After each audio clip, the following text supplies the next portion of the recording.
Yeehaw, it's YouTube Tuesday. This is Jean with CA&J Farm, a medicinal urban egg farm in Matthews County, Virginia. I'm here with Jack and Jill, our two Great White Pyrenees. They are 6 years old, and the Great White Pyrenees are nocturnal, so they're mostly up all night. They sleep during the day, but they're a great guard dog because they do patrol all night and take care of everything. Anyway, I'm coming to you from their dog barn. They live in a dog barn full of straw, and we just got done winterizing the whole farm this past weekend, getting ready for the cold blast that's heading our way today. It's raining right now, and we're going to spend the day just taking care of the animals and everything. Aren't we, Jack and Jill? Yes, we are. And but CA put up plastic on all the chicken coop doors and windows, took down all the shade cloths. We took down the shade cloth on the hoop house because the plants in there need all the sun they can get now that the sun has gotten so much weaker with the fall and winter coming on. Put deep straw in all the coops.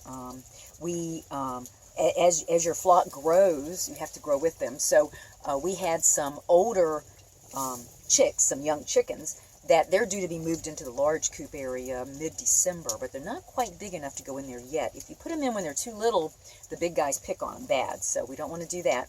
But we are working on their area, and they're the ones we hatched during the summer. I think it was like June 24th during a 4-H day camp. So anyway, they are getting there. And then we hatched a group of chicks and ducklings on October 12th at our big fall festival. Well, they're doing good. They're growing so fast. We've got to hurry up and get them outside. So we're working on their area, getting them ready. They've gotten too big for those heat tables now, so they can't get up underneath them. So we come up with some of those big hanging lights in there now to keep them warm because they're not fully feathered. You can't have your flock in the cold until they get fully feathered. And when they get fully feathered, then they're fine. You'd be amazed at the body heat a chicken gives off. They're just amazing how hot they are. So they do pretty well in the winter. And all of our flock is Rhode Island Reds, which do well in the summer and the winter cold.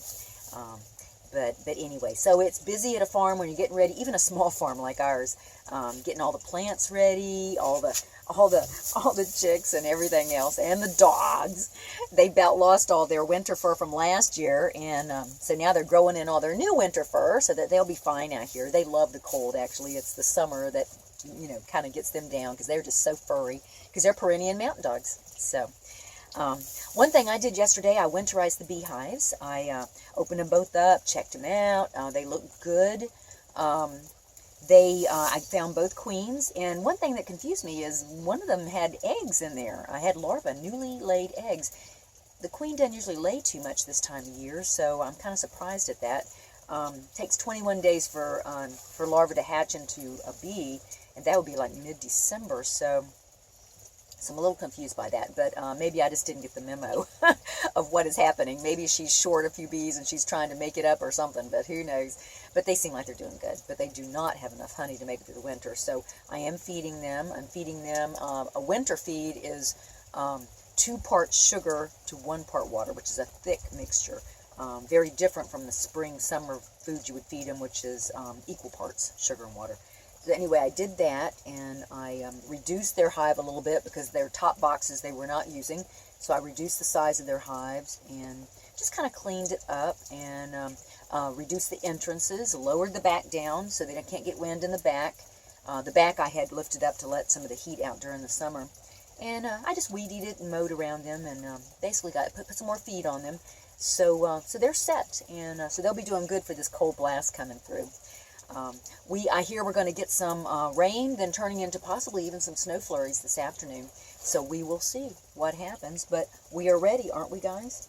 Well, we've got chores to do. You have a good week. Enjoy this cold weather. The snowy weather is kind of cool in a way. You can relax with a nice hot cup of tea and just enjoy. Enjoy a good book, maybe an herb book. Anyway, thank you. Jack, Jill, dogs, you ready? Let's go get busy.